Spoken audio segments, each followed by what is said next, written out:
اعوذ باللہ من الشیطان الرجیم بسم اللہ الرحمن الرحیم ومنهم أميون لا يعلمون الكتاب إلا أماني وإن هم إلا يظنون فويل للذين يكتبون الكتاب بأيديهم ثم يقولون هذا من عند الله ليشتروا به ثمنا قليلا فويل لهم مما كتبت أيديهم وويل لهم مما يكسبون وقالوا لن تمسنا النار إلا أياما معدودة قل اتخذتم عند الله عهدا فلن يخلف الله عهده أم تقولون على الله ما لا تعلمون بلى من كسب سيئة وأحاطت به خطيئته فأولئك أصحاب النار هم فيها خالدون والذين آمنوا وعملوا الصالحات أولئك أصحاب الجنة هم فيها خالدون ومنهم أميون اور ان میں سے بعض ان پڑھ ہیں لا يعلمون الکتاب جو کتاب کو نہیں جانتے الا امانیہ مگر چند جھوٹی آرزوئیں وَإِنْهُمْ إِلَّا يَظُنُّونَ اور نہیں ہیں مگر وہ گمان کرتے فَوَيْلٌ لِلَّذِينَ پس خرابی ہے ان لوگوں کے لیے یکتبون الکتاب جو کتاب لکھتے ہیں بِأَيْدِيهِمْ اپنے ہاتھوں سے ثم یقولون هذا من عند اللہ پھر کہتے ہیں کہ یہ اللہ تعالیٰ کی طرف سے ہے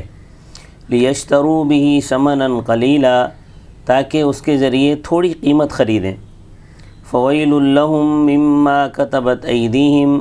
پس خرابی ہے ان کے لیے اس چیز سے جو ان کے ہاتھوں نے لکھی ہے وویل لهم مما یکسبون اور ہلاکت ہے ان کے لیے اس کمائی سے جو وہ کماتے ہیں وقالوا لن تمسنا النار الا ایاما معدودا اور وہ کہتے ہیں کہ ہرگز ہم کو آگ نہیں چھوئے گی مگر گنتی کے چند دن قل آپ صلی اللہ علیہ وسلم فرما دیں اتخذتم عند اللہ عہدا کیا تم نے اللہ تعالیٰ کے پاس کوئی عہد پکڑ لیا ہے فلن یخلف اللہ عہدہ بس ہرگز خلاف نہیں کرے گا اللہ تعالیٰ اپنے عہد کا ام تقولون علی اللہ یا کہتے ہو تم اللہ تعالیٰ پر ما لا تعلمون جو کچھ تم نہیں جانتے بلا کیوں نہیں چھوئے گی آگ من کسب سیئۃً جس نے کمائی برائی واحاطت به خطیئتہ اور گھیر لیا اس کو اس کی برائی نے فاولئک اصحاب النار وہی لوگ دوزخ والے ہیں ہم فیہا خالدون وہ ہمیشہ اس میں رہیں گے والذین آمنوا وعملوا الصالحات اور وہ لوگ جو ایمان لائے اور اچھے عمل کیے اولئک اصحاب الجنت وہی لوگ جنتی ہیں ہم فیہا خالدون وہ اس جنت میں ہمیشہ رہیں گے۔ ان آیات سے پچھلی آیتوں میں ان لوگوں کا ذکر تھا کہ جو تعلیم یافتہ تھے پڑھے لکھے تھے، اب یہاں سے ان پڑھوں کا ذکر ہو رہا ہے کہ جو تعلیم یافتہ نہیں تھے، دین دشمنی میں تو سب برابر تھے۔ فرمایا وَمِنْهُمْ أُمِّيُّونَ اور ان میں سے بعض ان پڑھ ہیں لا يعلمون الکتاب الا امانیہ جو کتاب کو نہیں جانتے مگر چند جھوٹی آرزوئیں وَإِنْهُمْ إِلَّا يَظُنُّونَ اور نہیں ہیں مگر وہ گمان کرتے۔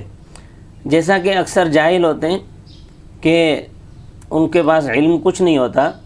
مگر وہ سینہ بسینہ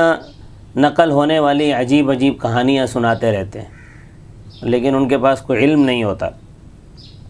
فویل للذین پس خرابی ہیں ان لوگوں کے لیے یکتبون الکتاب جو کتاب لکھتے ہیں بایدیہم اپنے ہاتھوں سے ثم یقولون ھذا من عند اللہ پھر کہتے ہیں کہ یہ اللہ تعالیٰ کی طرف سے ہے۔ اس دور میں پریس تو ہوتا نہیں تھا جیسے آج ہمارے ہاں پریس ہوتا ہے، اس دور میں ہاتھوں سے لکھا جاتا تھا۔ تو تورات جو ہے وہ جو تورات ہوتی تھی وہ ہاتھوں سے لکھی ہوتی تھی، تو کچھ اپنی طرف سے تورات میں لکھ دیتے تھے اور کہتے کہ یہ تورات ہے اور ہم تمہیں سستی دے رہے ہیں، لوگ خرید لیتے تھے۔ تیسرے پارے میں آئے گا وما هو من عند اللہ، جو انہوں نے اپنے ہاتھوں سے لکھا ہے یہ اللہ تعالیٰ کی طرف سے نہیں۔ یہ ایسا کیوں کرتے تھے؟ لیشتروا به ثمنا قلیلا، تاکہ اس کے ذریعے تھوڑی قیمت خریدیں، چونکہ اس میں انہوں نے اپنے آسان مسئلے لکھے ہوئے ہوتے تھے اور اس لیے شوق سے لوگ خریدتے تھے۔ جس طرح آج کل کہانیوں والی کتابیں عام لوگ لیتے ہیں اور ٹھوس کتابیں جن میں عقائد اور اعمال کا بیان ہے وہ کوئی نہیں لیتا۔ یہ جس طرح روافض نے حضرت فاطمہ رضی اللہ تعالیٰ عنہ کا قصہ اور حضرت امام جعفر صادق رحمۃ اللہ علیہ کا قصہ چھپوایا ہوا ہے، رافضی عورتیں ان کو تقسیم کرتی ہیں اور پھیلاتی ہیں، اس طرح وہ عورتوں کی ذہن سازی کرتی ہیں، اور اس میں یہ بھی لکھا ہوا ہے کہ یہ چیزیں پکاؤ اور یہ چیزیں کھاؤ، کسی کو نہ بتاؤ، اور اس طرح کرتے بھی ہیں۔ پھر تو یہ سب خرافات ہیں اور بزرگوں کے ذمے لگائی ہوئی ہیں،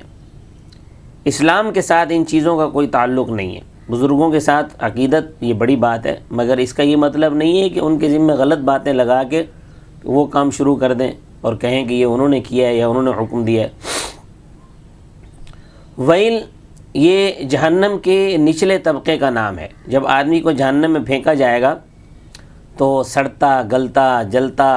70 سال کے بعد وہ نیچے گرے گا، یہ حال ہوگا ایسے لوگوں کا۔ فویل لہم مما کتبت ایدیہم، پس خرابی ہے ان کے لیے اس چیز سے جو ان کے ہاتھوں نے لکھی ہے۔ ویل لہم، اور ہلاکت ہے ان کے لیے مما یکسبون، اس کمائی سے جو وہ کماتے ہیں۔ تورات میں تحریف کر کے اپنی طرف سے قصے کہانیاں اس میں شامل کر کے لوگوں کو آگے فروخت کرتے اور رقم بٹورتے،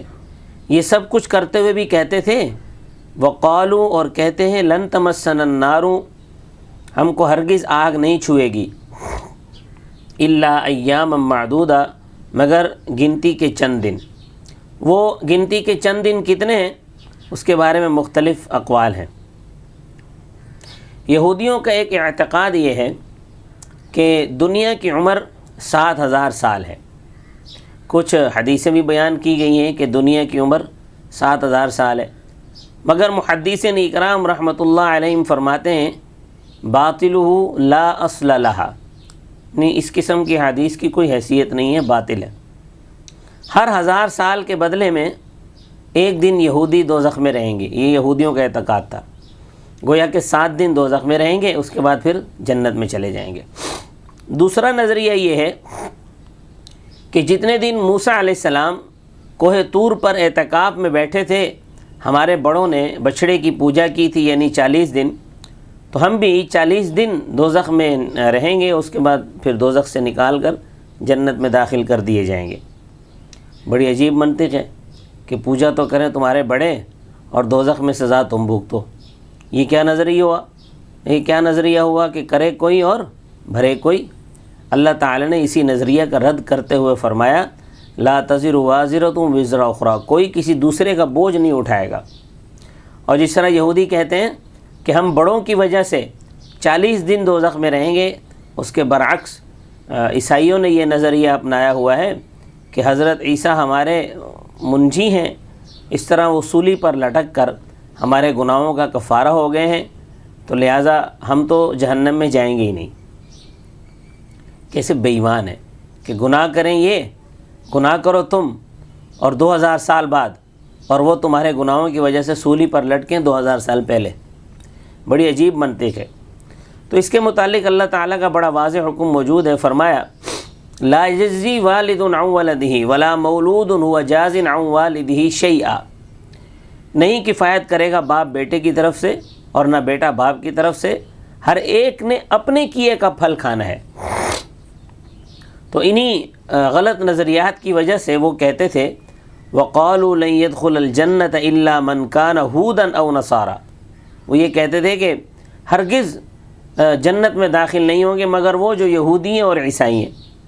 یہودی کہتے تھے کہ جنت ہماری ہے، صرف یہودی جنت میں جائیں گے، اور عیسائی کہتے تھے کہ جنت ہماری ہے، ہماری جاگیر ہے، صرف عیسائی جنت میں جائیں گے۔ اللہ تعالیٰ فرماتے ہیں قل، آپ صلی اللہ علیہ وسلم سے کہا جا رہا ہے کہ آپ فرما دیں اتخذتم عند اللہ عہدا، کیا تم نے پکڑ لیا ہے اللہ تعالیٰ کے پاس کوئی عہد، یعنی 7 دن یا 40 دن دوزخ میں رہنے کے بعد تم جنت میں چلے جاؤ گے، ایسا کوئی عہد اللہ نے تم سے کیا ہے؟ فلن یخلف اللہ عہدہ، بس اللہ اپنے عہد کے خلاف نہیں کرے گا۔ ام تقولون علی اللہ ما لا تعلمون، یا تم اللہ تعالیٰ پر وہ کہتے ہو جو کچھ تم نہیں جانتے۔ بلا، کیوں نہیں چھوئے گی آگ، من کسب سیئۃ، جس نے برائی کمائی، اس سے بڑی برائی اور کیا ہو سکتی ہے؟ قالت الیہود عزیر ابن اللہ، کہ یہود نے حضرت عزیر علیہ السلام کو اللہ کا بیٹا قرار دے دیا، اور نصارہ نے وقالت النصارى المسیح ابن اللہ، اور نصارہ نے حضرت عیسیٰ علیہ السلام کو اللہ کا بیٹا قرار دے دیا۔ اس سے بڑا گناہ اور کیا ہوگا کہ تم نے بندوں کو خدا کا بیٹا قرار دے دیا اور خدائی میں شریک بنا دیا۔ ارے یہودیو، تم تو عیسیٰ علیہ السلام کو حلال زدہ ماننے کے لیے تیار نہیں ہو۔ علی مریم بہتانا عظیما، حضرت مریم علیہ السلام پر عظیم بہتان ان لوگوں نے باندھا، یہودیوں نے، معاذ اللہ تعالی۔ تو ان باتوں کے ہوتے ہوئے تم دوزخ میں نہیں جاؤ گے، کیوں نہیں چھوئے گی تمہیں دوزخ کی آگ؟ من کسب سیئۃ، جس نے برائی کمائی، واحاطت بہ خطیئتہ، اور اس کو اس کی برائیوں نے گھیر لیا، یعنی اس کے دل کو بھی برائیوں نے گھیر لیا اور اس کے ظاہر کو بھی برائیوں نے گھیر لیا۔ فاولئک اصحاب النار، وہی لوگ دوزخ والے ہیں، ہم فیہا خالدون، اور وہ ہمیشہ اس میں رہیں گے۔ بخلاف اس کے والذین آمنوا، وہ لوگ جو ایمان لائے، خالی ایمان نہیں لائے بلکہ وعملوا الصالحات، اور اچھے عمل کیے، اولئک اصحاب الجنت، وہی لوگ جنتی ہیں، ہم فیہا خالدون، وہ اس جنت میں ہمیشہ رہیں گے، یعنی اس جنت سے انہیں کبھی بھی نہیں نکالا جائے گا، جنت ہمیشہ کے رہنے کا گھر ہے۔ اللہ تبارک و تعالی ہم سب کو جنت الفردوس میں داخلہ نصیب فرمائے۔ وما علینا الا البلاغ المبین۔